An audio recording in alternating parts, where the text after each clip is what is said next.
ಆತ್ಮೀಯ ಸ್ನೇಹಿತರೆ,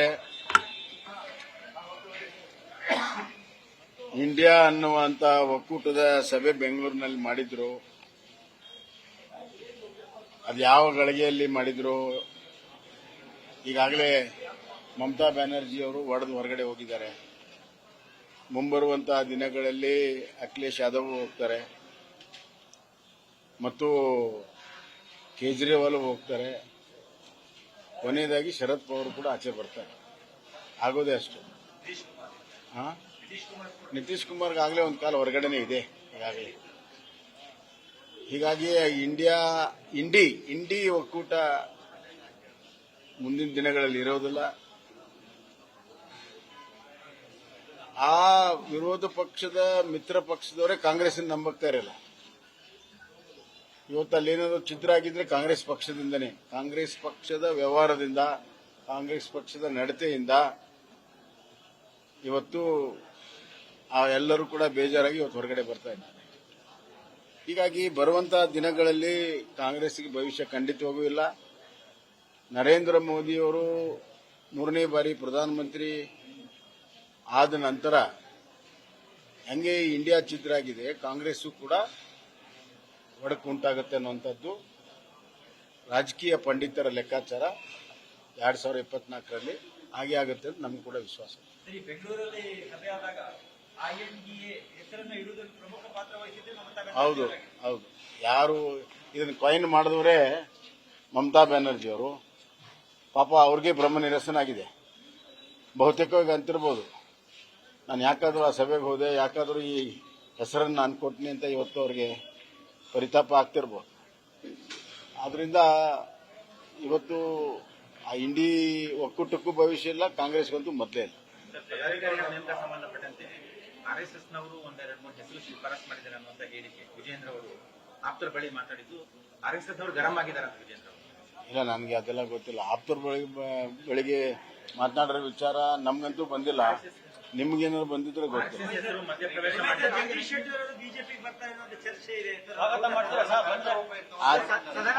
ಒಂದೇ ನಿಮಿಷ, ಆ ಚರ್ಚೆ ಹುಟ್ಟಾಕ್ದವ್ರು ನೀವೇ.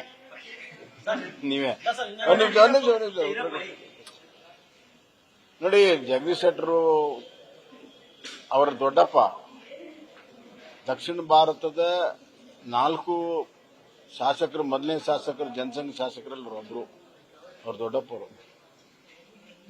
ಆ ಮಂತ್ರಿಯಿಂದ ಅವರು ಬಂದಿದ್ದಾರೆ. ನಮಗೆ ಗೊತ್ತಿದೆ ಕಾಂಗ್ರೆಸ್ನಲ್ಲಿ ಅವರಿಗೆ ಅದು ಸರಿ ಹೋಗೋದಿಲ್ಲ ಅನ್ನುವಂಥದ್ದು ಗೊತ್ತಿದೆ. ಆದರೆ ಯಾರು ಮಾತಾಡಿದ್ದಾರೆ, ಯಾರಿಲ್ಲ, ಅದು ನಮಗೇನು ಮಾಹಿತಿ ಇಲ್ಲ.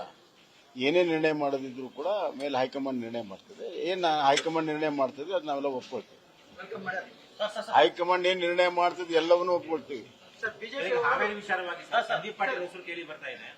ಬಹಳ ಜನ ಹೆಸರು ಕೇಳಿ ಬರ್ತಾ ಇದೆ. ಈಶ್ವರಪ್ಪ ಅವ್ರ ಮಗನ ಹೆಸರು ಕೇಳಿ ಬರ್ತಾ ಇದೆ, BC ಪಾಟೀಲ್ ಬರ್ತಾ ಇದೆ, ಸಂದೀಪ್ ಪಾಟೀಲ್ ಬರ್ತಾ ಇದೆ.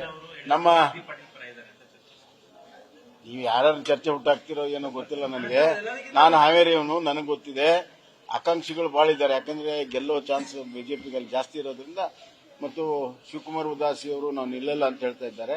ಇನ್ನ ಅವ್ರದ್ದು ಕೊನೆಯ ನಿರ್ಣಯ ಇನ್ನ ಹೊರಗಡೆ ಬಿದ್ದಿಲ್ಲ, ಕಾದ್ ನೋಡೋಣ. ಆದ್ರೆ ಯಾರೇ ನಿಂತರೂ ಕೂಡ ಬಿಜೆಪಿನೇ ಗೆಲ್ಲೋದು.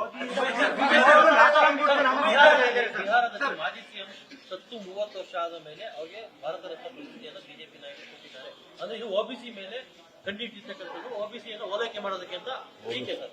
ನೋಡಿ, OBC ಆಗಲಿ ಸಾಮಾಜಿಕ ನ್ಯಾಯ ಕಾಂಗ್ರೆಸ್ಸಿನ ಗುತ್ತಿಗೆ ಅಲ್ಲ. ಅದು ಕಾಂಗ್ರೆಸ್ಸಿನ ಗುತ್ತಿಗೆ ಅಲ್ಲ.